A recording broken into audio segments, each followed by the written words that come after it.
Good. Good evening, everyone. You're welcome to. This is our time on the chair. There's no couch tonight, and we're reaching you live from Sokoto City in Sokoto State, in the northwestern region of Nigeria, where we've been since yesterday,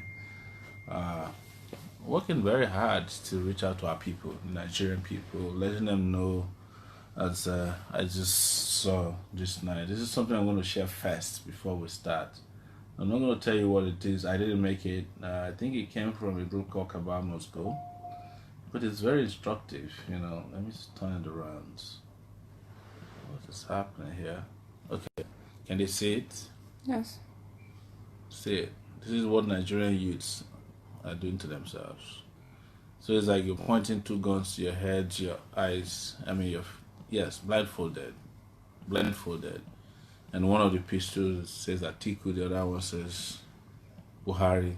Whichever one goes off, you're dead. That's where we are.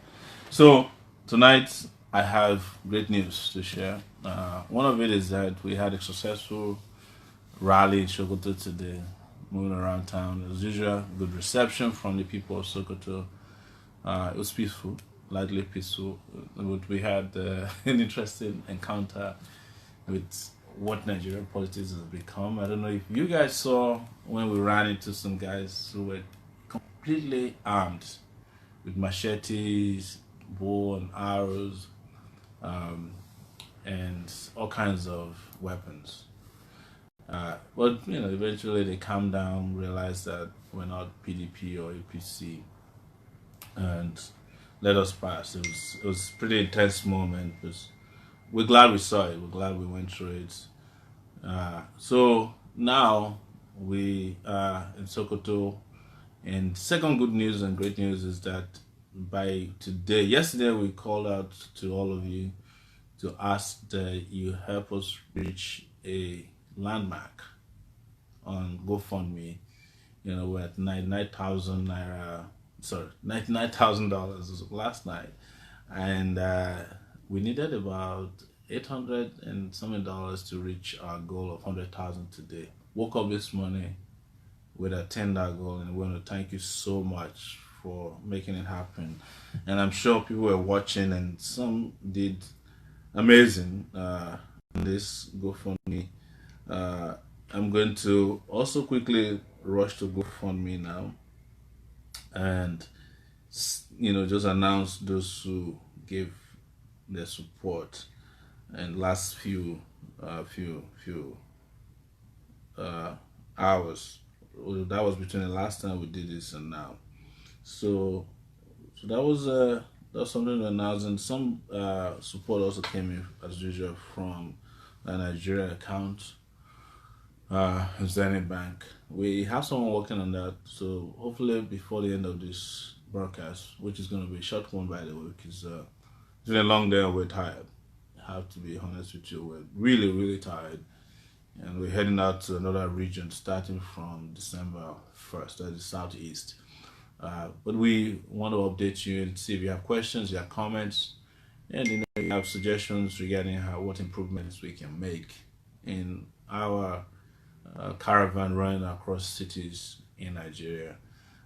So that's where we are today, and I'm still waiting for GoFundMe to load. Internet here is a challenge in Sokoto. It's been a little bit difficult to broadcast and get internet, and all of this will improve starting from next year. There's not going to be any discriminatory. I think our donation summary just came in, so let me check and read it out to all of you. I think accountants are working hard to make this happen. So donation summary just came in. It's downloading. Oh, Shokoto, fantastic. So where are we? We're thanking everyone who participated in the challenge. The 1,000 persons who are supposed to donate 10,000. We've reached our target of 10 million naira this month. We raised a total of 10,888,055 naira for the one kobo. You're not hearing a lot of claps in background because most of our people are traveling. Yeah. Amount raised since last funding event on November 23rd, 2000. Zenith Bank we raised 342,000 naira.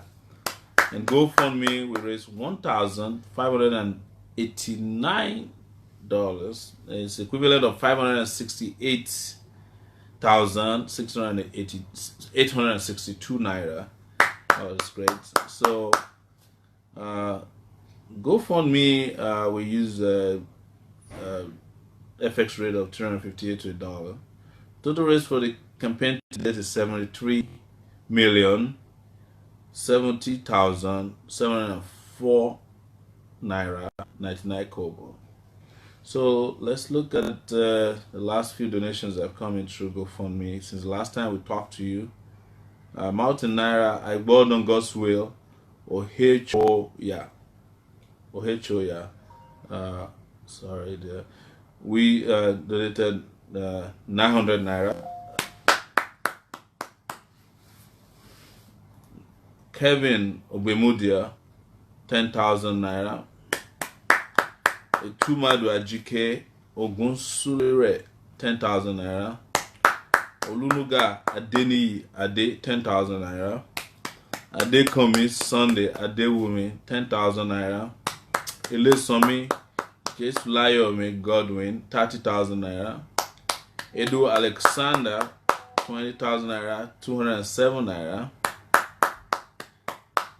Magodo Osas Anthony, 5,000 naira. Amu Ryan Efe, 1,000 naira. David Moses, 1,000 naira. Ailende Elijah Osamengbe, 10,000 naira. Sheriff Energy Shadu, 20,000 naira. Adebayo Bolahon Ganiyu gave us 300,000 naira. Woo! Oladapo Richards, 10,000 naira. So with regards to GoFundMe, Kumbo Boboy gave us $15. Shimeodo Uche, $454. Ariola Elendu, $10. Famata Abacha, $30. Folake Olalere, $15. David Maje Kodumi, $300. Kunle Oguneye, $50. Adeola Davis, $50. Idowu Henry Ogedengbe, $50. Dave Alegbe, $20. Victor Adefemi, $100. Saib Taiwo, $40. Eleshi Osoeke, $50. Goody Iluebe, $100. Thomas Ladion, $100. Grande Giovanni, $50. Yinka Sadiku, $100. Julius Okoje, $20. These are the people that make it possible for us to reach our $100,000 donation mark at this point. So our special donation, 50K and over, special mention is Adebayo Bola Hogani, 300,000, and David Majekundumi, who gave us $300, which is equivalent of 107,400 naira. Thank you so much. So that's from our accounting perspective regarding the donations that have come in the last few hours that made it possible for us to reach that magic number. It's amazing. Thank you so much, everyone, for making this a possibility. We continue to need your help. We do really need your help, and in doing so, we're going to keep you updated regarding how we're moving around and how we're changing the narrative in Nigeria, and how we're doing new politicking, and how we're reaching new populations of people who otherwise don't want to vote, who have become disillusioned or depressed or anxious about the future. So many people are disillusioned about the present. Several people are anxious about the future, but most people are depressed about the past. So somewhere in Sokoto today, we met people who said, who are you guys? I hope you're not APC and PDP, because we're tired of them. No, we're not APC and we're not PDP. And we're the new guys, we're the new kids on the block. And you cannot afford to be tired of us, because we have great ideas, we have fresh ideas, we have new initiatives to make this country work and work for all of you and make this country a fantastic place, a livable place, a place where you can get health, education, and live comfortably without having to resort to desperate measures of looking for a way to get out through the Mediterranean Sea, of getting yourself into things that you otherwise would never do, or seeking for salvation where there is none. So that's what we're about. This is what our political party, the African Action Congress, is about. That's our movement is about. That is the Take It Back movement. All of this I've explained to you, described to you, summarize what the future is going to be like, and in ways possible, we have also made them available to you in ways that are very, very consciously understandable. So here we are again in Sokoto, and next we're moving to the southeast. Well, we need your help. We need your help so that we can really, really continue to shake the table, and we're shaking the table. Don't forget, not only do we reach out to a lot of people with your donations, but the people in government, people in power, the political elites who have destroyed Nigeria are also watching. Each time they see a donation, they have skip. They get scared that people are not only discussing them in hallowed chambers, in their living rooms, in beer parlors, on their campuses. They are also doing something about it. This is the first time people are making political donations to oust another that they truly, truly detest. And that means a lot. It means a lot. It means a lot that they see numbers, they see that Nigerians all over the world are making donations, and at home are making donations. No matter how little you think it is, 1,000 naira, whenever it is announced on our show, whatever it is sent by the political elites, scares the heebie-jeebies out of them. Because they think you're there to take from them, but to find out that you are giving the little you have so that you can oust them from power, it's something that has never happened before in the history of this country. And we must congratulate you, those who are doing it actively, for doing your best, for giving your best, and no matter how little or how big it is, all of you are equal before the eyes of our movement. And we know that there's somewhere in your heart that is driving you to give to the movement, instead of just using the money to do whatever you could have done with it, which has nothing to do with the movement of this nature. So we appreciate it. We appreciate the numbers, we appreciate the support, particularly considering that, as time goes by, we're getting more support. It's getting bigger, and bigger and better. So, well, don't let us forget to remind you that our goal is to reach $2 million. And we've asked for 400 Nigerians. We mean it. 400 Nigerians to give us $1 million each, so that we can have bulk money to purchase, t-shirts, mobilize people logistically, get hats, print posters, flyers, get buses out there to tell the story in print, banners, and also have billboards, do radio jingles.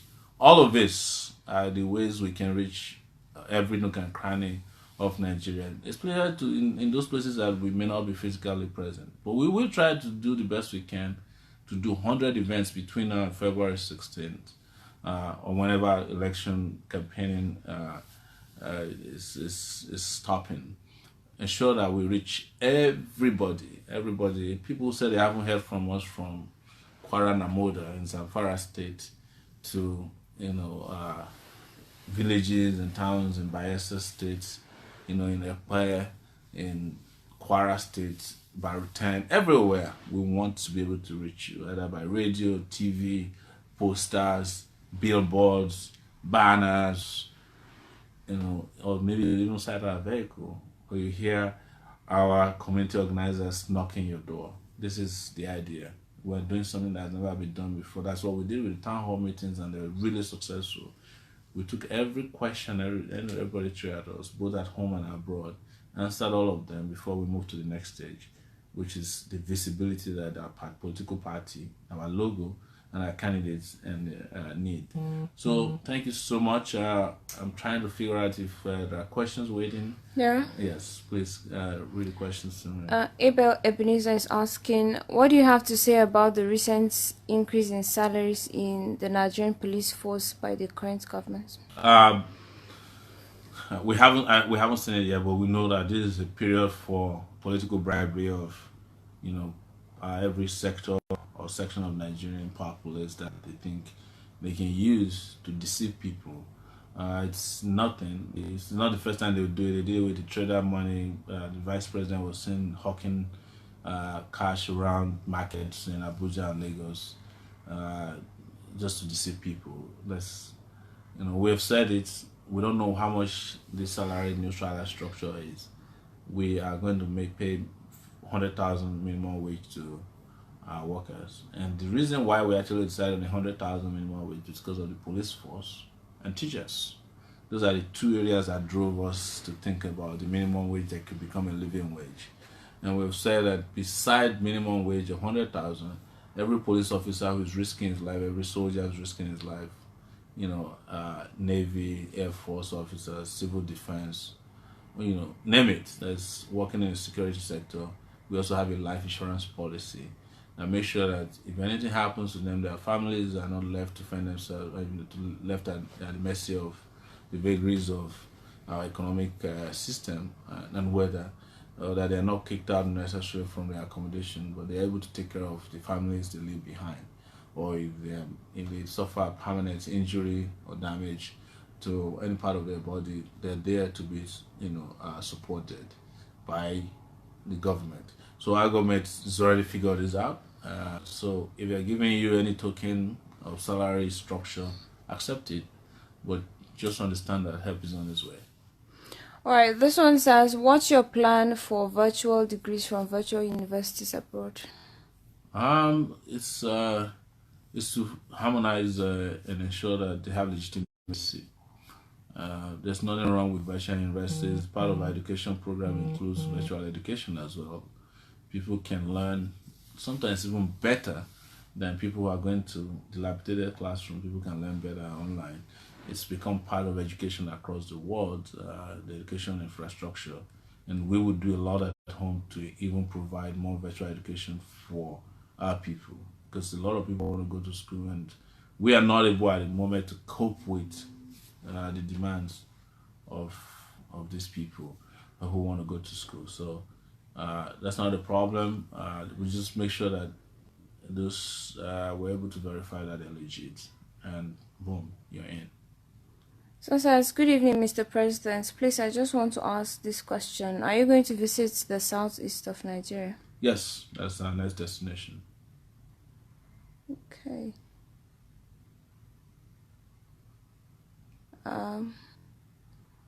No questions for now. Okay. No more questions. Okay. So then we're going to donations and donations. I want to see if we want to. We're still asking if anybody's out there who can afford to donate £1 million, not dollars. Well, if dollars, that's even better. If we can get $1 million donated by one person, then we'll just have $900,000 to go more, and we can really dig in. We mean it when we say that with little we can do a lot. We mean it seriously, and we have been able to demonstrate that so far. Whomever has invested in this movement and the presidential campaign of Sowore understands very well that we know how to manage little to achieve big. We came into this campaign. We're probably one of the last presidential aspirants, and then eventually candidate came last into the race. Some other ones have been around for 2 years, some a year ago or more now. But we've made the most impact. We created the biggest bank, and you guys are our witness. And we did so with your support and encouragement, and nudging. You have been nudging and nurturing us in this race, and we really appreciate it, especially people from across the world. We're seeing donations now, actually from non-Nigerians, which is amazing as well. So it's been good. We really appreciate you, and we will continue to do what is possible to defeat the old cargoes in Nigeria. I wanted to go to GoFundMe and see if we have any. We have some more questions. Yes, go ahead, please. Larry Oba is saying, "Good evening, Mr. President. What are you going to do about this NPOWER guys?" I just found out yesterday that Empire is just for 2 years. Yes. Yes. So we would provide something more permanent and more. I think we have some crew members coming in. You want to check? More permanent and more available to something that is stronger and better. That's what we mean.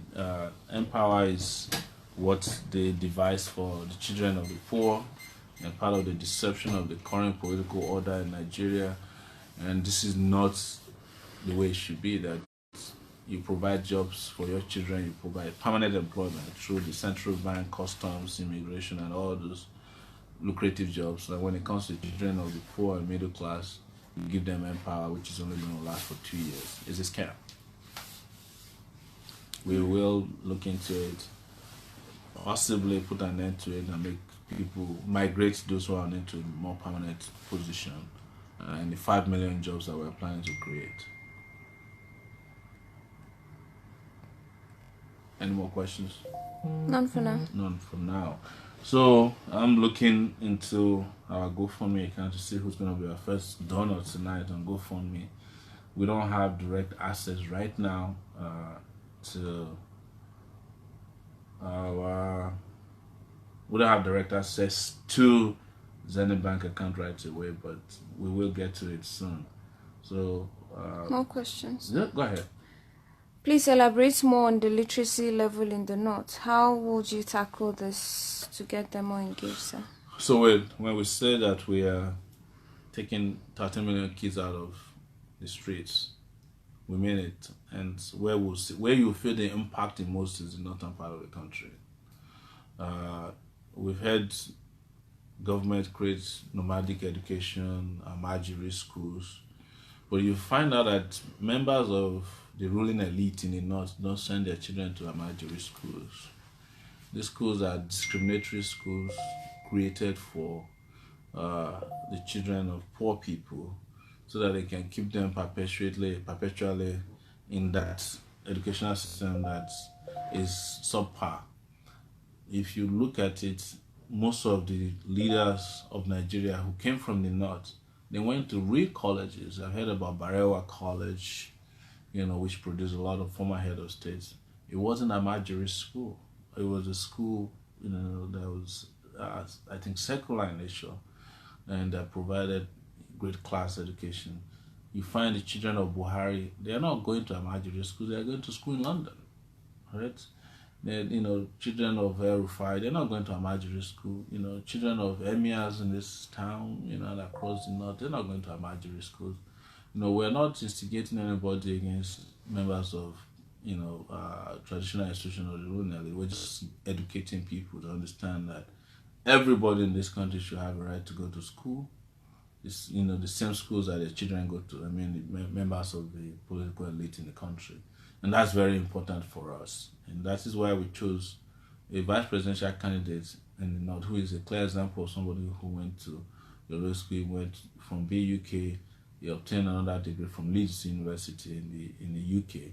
And we heard him yesterday, fluently speaking Hausa, speaking English fluently. Brilliant guy.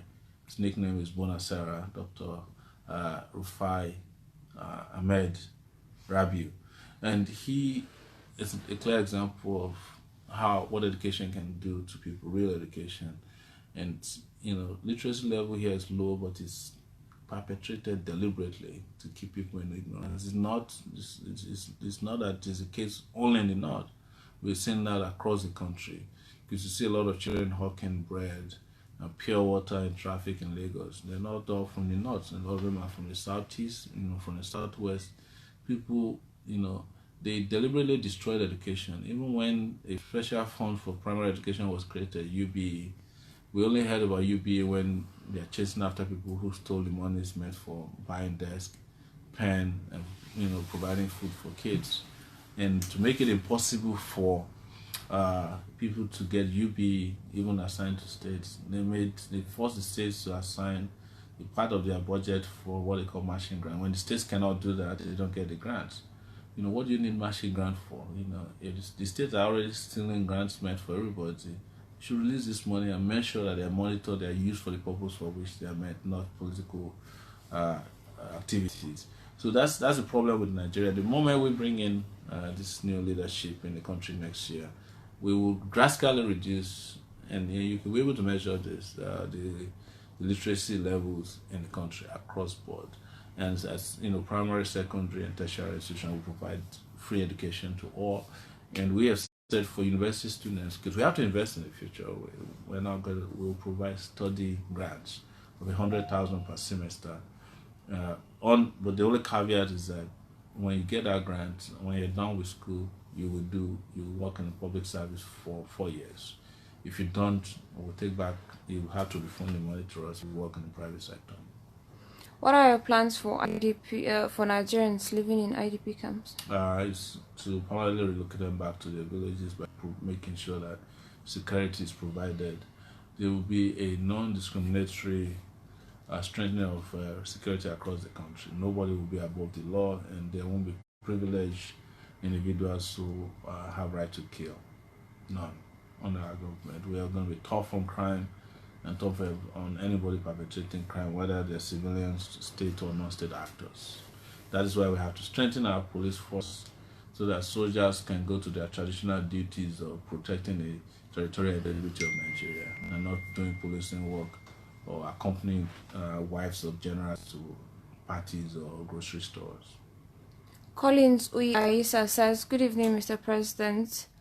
What are your plans to make sure you correct some lapses going on in Nigeria's immigration, most especially in Nigeria's embassies in diaspora?" Yesterday one of the things we did was to visit an immigration outpost was I not in Zamfara State? Yes, Jibia. Jibia and Zamfara State. And we saw it, our borders are porous. But I know your question is directed at our embassies. One is to streamline all the embassies and make sure that they are made to do the duties for which they're set up. I've lived abroad for 19 years, and you don't need to tell me stories about embassies. The fact that Nigerian embassies are the only embassies they are likely to call on the telephone. Nobody will ever pick up the telephone if you leave a voicemail. If there isn't at all, they'll never call you back.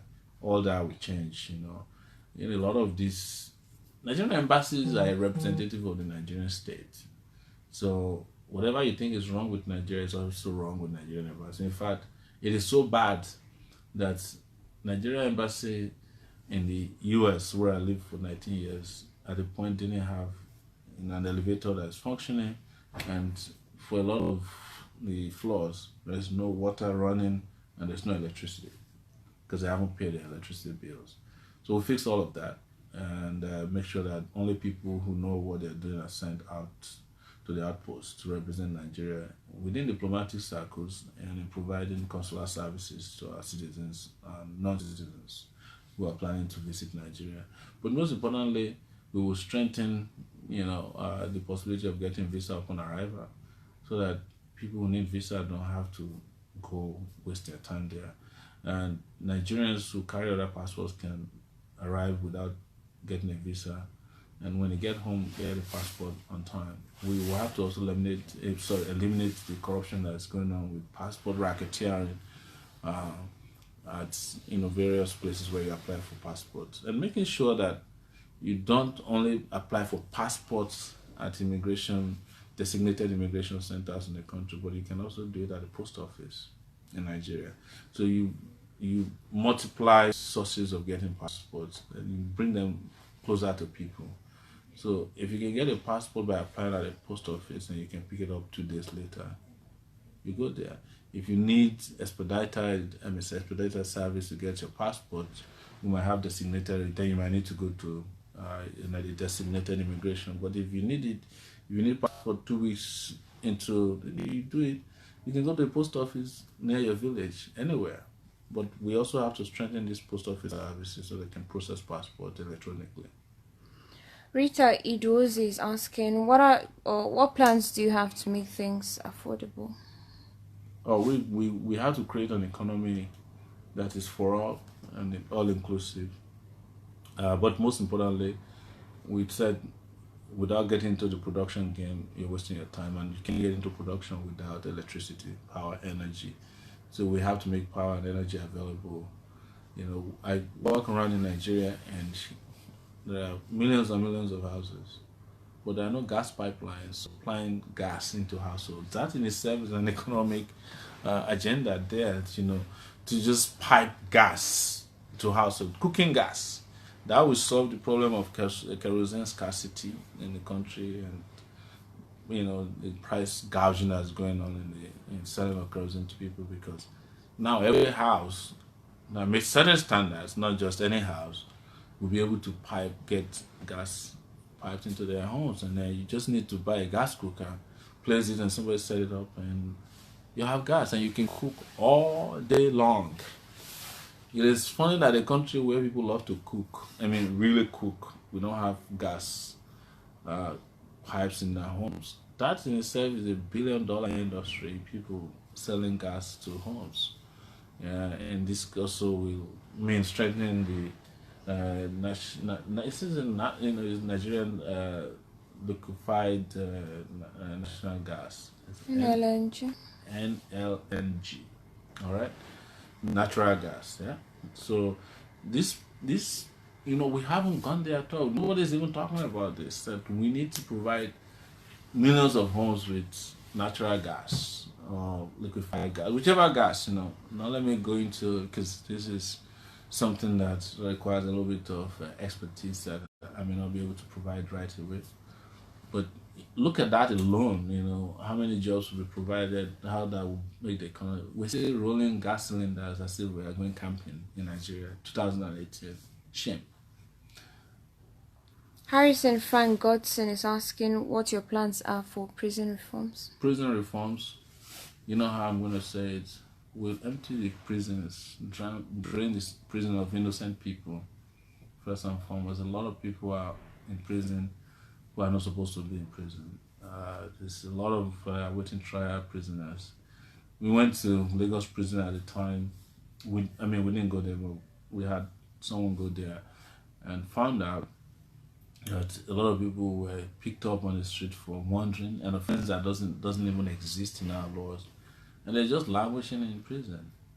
So it's to process criminals faster. It includes also strengthening the judicial system, ensuring that when someone is arrested, to get into a national database registry, and everybody that's arrested in Nigeria, within an hour after the arrest, they must be entered into the system, so that if a family member is looking for someone, we can type a search and see which police station the person is arrested or detained in Nigeria. And also, after 24 hours, that these people are made to appear before a judge if they have committed any crime, or they are released generally, or they are granted bail. And after that, we don't have prolonged trial for offenses that should have been processed and discarded in a few days or weeks. So that would drain our prison of a lot of people, innocent people in particular. And you know what? Those who are not innocent, but who are currently above the law, and who should be in prison, should be the ones in prison. Hiro Chijioke Onyeberechi is asking, what are your plans for the hospitals? That's healthcare. Yes. We said, and I'm repeating here, 160,000 health workers will be hired for 6 months in office, and these people are going to be found into every nook and cranny of Nigeria, take care of primary health care. We're going to strengthen our hospitals, not necessarily building new hospitals, if you ask me, but ensuring that we provide doctors, drugs, and energy in the hospitals that exist at the moment, provide a universal healthcare system that makes it possible for Nigerians to get a health card so that they can see a doctor whenever they're sick, and pay our doctors better. more and better, and pay them on time, and attract those doctors that left the country, and also introduce technology into medicine in such a way that I'm a big fan of telemedicine. A doctor who is not in Nigeria can treat someone who's sick in Nigeria, and a lot of doctors told me they love to be part of this. I mean, doctors who are Nigerians who are currently not in Nigeria, and we provide a universal insurance, healthcare insurance system that allows people who have just little money to buy into this insurance system, and they can see a doctor of their choice whenever they want. Because sometimes it's great to have public hospitals that are working very well, but it's that should not also discourage private hospitals that are around. If someone has a more complicated issue than the private hospital can take care of, an insurance company to which they sign or insurance card can take care of that. So these are the plans for health, but again, massive investment in health so that we can eliminate a lot of diseases, especially communicable diseases. I hate to know that I was still dealing with malaria, and if you look at my skin, I've been battered over the last 24 hours by mosquitoes. Sokoto mosquitoes are bastards. But the ones in Kano are even worse. Those ones have no shame. I mean, you see a mosquito laying on the fan, just having fun, and you're in trouble after sucking half of your blood. That's what I experienced the last few days. I'm hoping that my immunity will keep standing so I don't fall victim of malaria illness in the next few days. All right. So, yeah. Yeah, Mark Edu is asking an interesting question. He says, "Good evening, sir. Can you tell us how you missed it?" But he's talking about Yahoo Plus guides and all that. I think he's just referring to cybercrime. Cybercrime is what it is. Cybercrime, right? We already have a cybercrime unit. I think in the police force and also EFCC. When these are duplication of efforts, there should be a particular section of law enforcement agencies dealing with cybercrime, and that should be enough. Not policemen chasing after cybercrime people as if it's the only thing to do in town. Arresting people on the suspicion of being cyber criminals because they have a laptop you have never seen before, because they're driving a nice car, and also it will be also to sensitize people abroad that if someone is telling you that they have an inheritance in Africa of $10 million and you want to be part of it, you're probably a criminal too. Don't entertain those kind of emails. But at home, of course, we have to really fight people who are engaging in any form of financial criminality, and ensure that they are put in their place.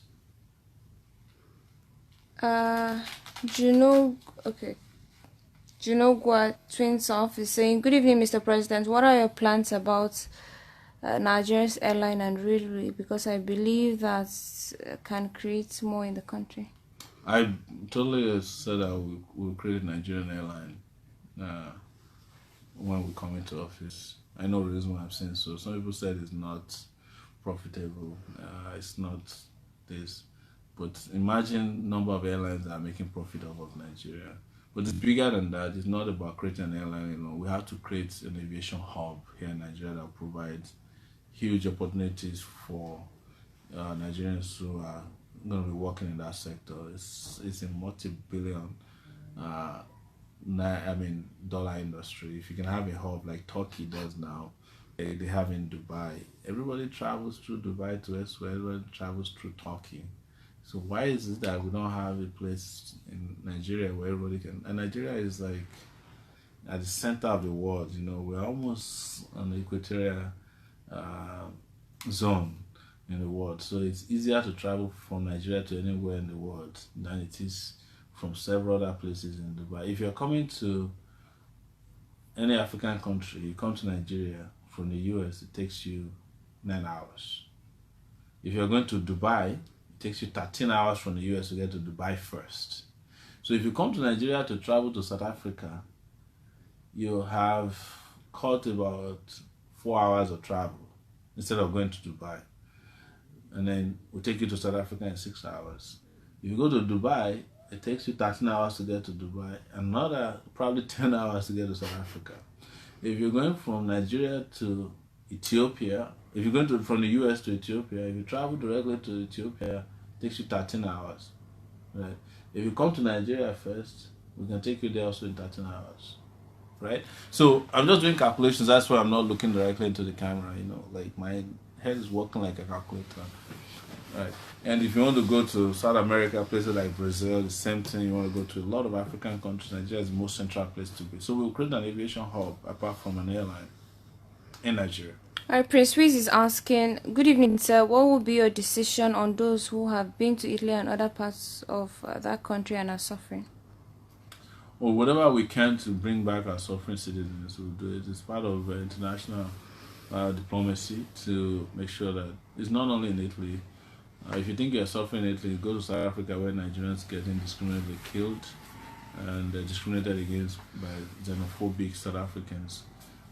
You go to Ghana, Nigerian businessmen are being discriminated against. Nigerians are being mistreated everywhere because practically we don't have a government. I had an experience in Dubai. I was coming from, I think, Australia. Had a hand luggage that weighed a little bit. And they forced me to pay extra.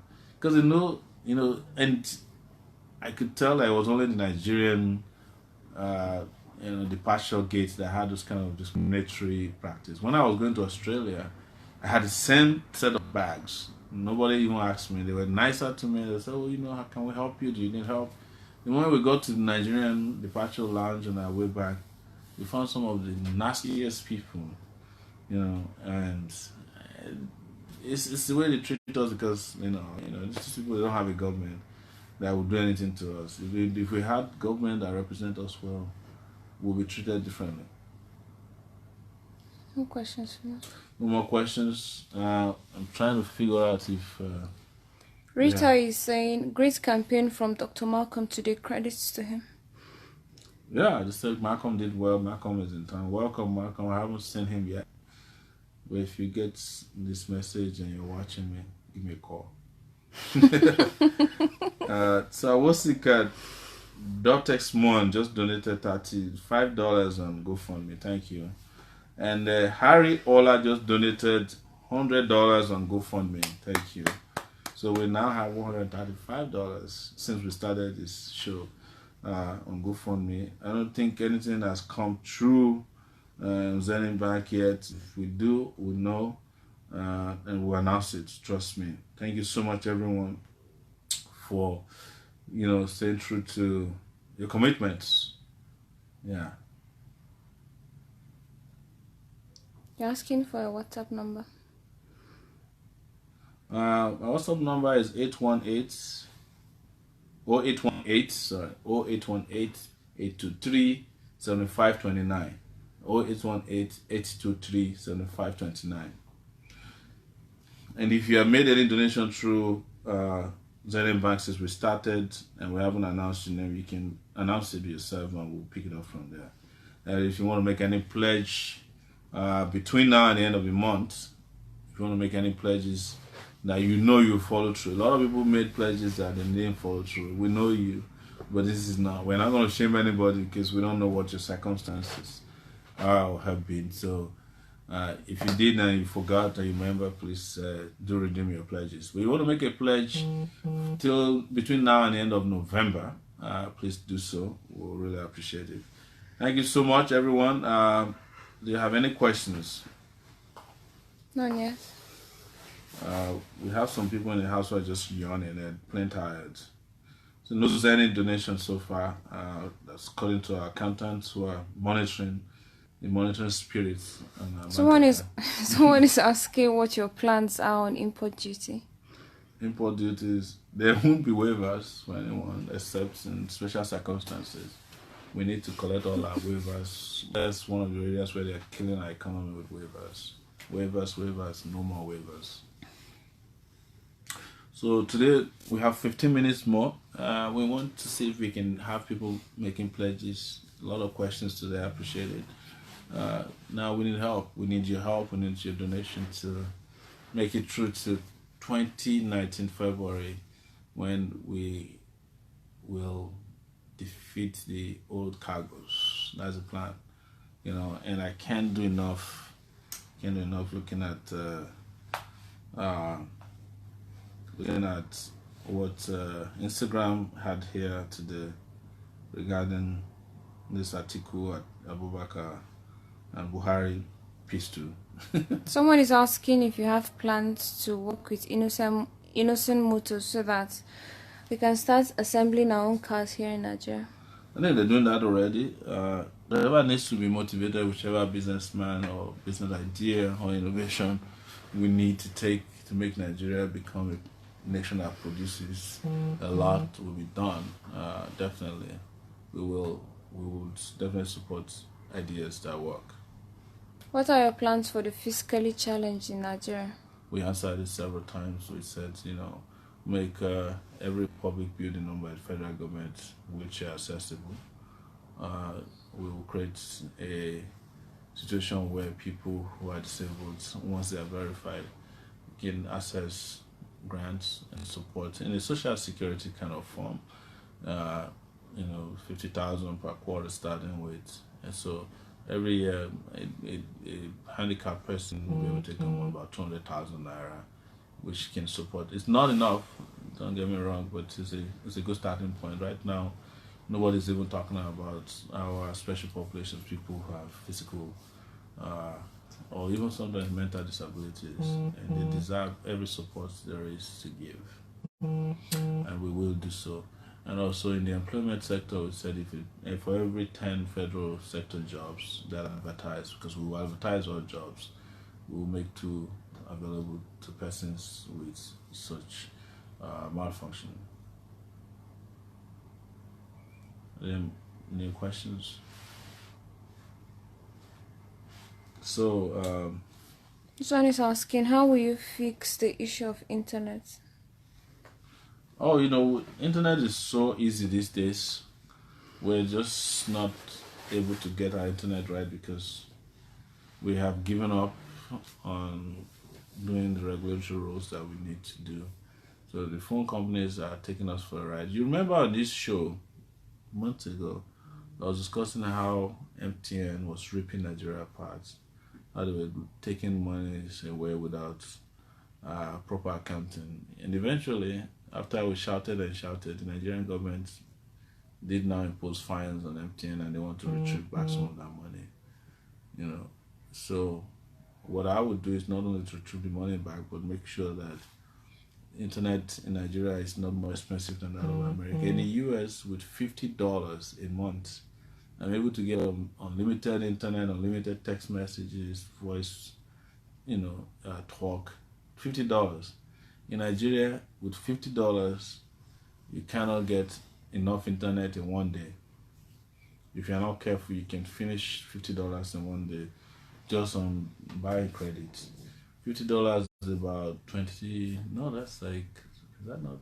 But not even up to 20,000 naira. Yeah, and that can easily finish in one day in Nigeria. So if you are not careful, you can spend $50 every day. You multiply that by 10, you already have 500. Multiply that by 20, you already have $1,000. You divide by 30 days, $1,500 on just buying, phone credits in Nigeria. Topping up, it's crazy. That must end. It must change. Nigeria has the most expensive internet and phone in the world. Any more questions? Pledges. And please share. How many are we now? 467. Wow, impressive. That's not bad. Anytime I see that, I feel good. So, but this is what you can do. We're at 467. No more questions. Okay. If you're not able to make any pledges, you can at least do this for us. Copy our GoFundMe account link and put as your status update today, please. And push it to all your friends. Share it with all your friends. Put it as a status update and share with all your friends. That's our GoFundMe so that more people, and also copy our Zenith Bank account 100-602-3871 100-602-6871, and paste it as your status update in addition to the GoFundMe link. All right, GoFundMe is gofundme.com/Sowore 2019. Thank you on that one. Have we more have any questions. questions? Yeah. Terry Roberts is asking, Mr. President, how are you going to clear our polluted waters and land in the Niger Delta area? I've been an environmentalist all my life. In addition to being a human rights activist, a media activist. So I've been clamoring in addition to other things that the Niger Delta environment needs to be completely cleansed of pollution, of a lot of things that have destroyed the environment, and also cleared of practices that are not in accordance with global practices by oil companies who are mostly not from here, including local ones. Is we have to introduce a pollution tax, that are geared towards ensuring that people who are likely to pollute the environment pay taxes that can be used to clean up the environment, even when their companies are no longer in existence. So this will make them sit up, and the more you pollute, the more your premiums go up. I mean, the more your taxes go up, and we'll find a way of finding this out. But for the places that have been polluted already, we have to, according to what the United Nations did, spend the amount of money required. Some of them that has been set aside and put aside already in cleaning Golden Land and other parts of the Niger Delta region. Not cleaning with cutlasses or rakes. That's not how to clean the kind of pollutants we have there. Some of them are so toxic that they require expert intervention, and we must bring in all that is needed to pollute the areas. To clean up the pollution that has happened. There's been a lot of interventions, but it's usually lip service and eye service. We will stop that. So I know where we have pollution, we know what is polluting Niger Delta region, and we know how to ensure that the cleanup is done. I won't say more than that, so that I'm not accused of scaring foreign investors. No, it's not about scaring them, it's about making them accountable and responsible. Who is going to be in charge of the power sector in Nigeria? Is it going to be government or is it going to be private? People talk about power sector or any sector as if the moment government hands off, everything will be alright.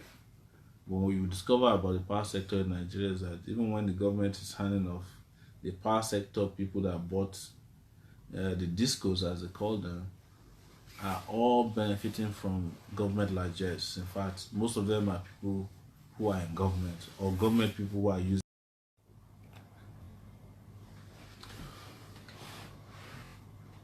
All right.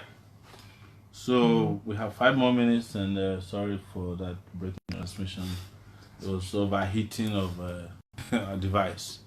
So, luckily enough, we got some new cameras, and that's been helpful.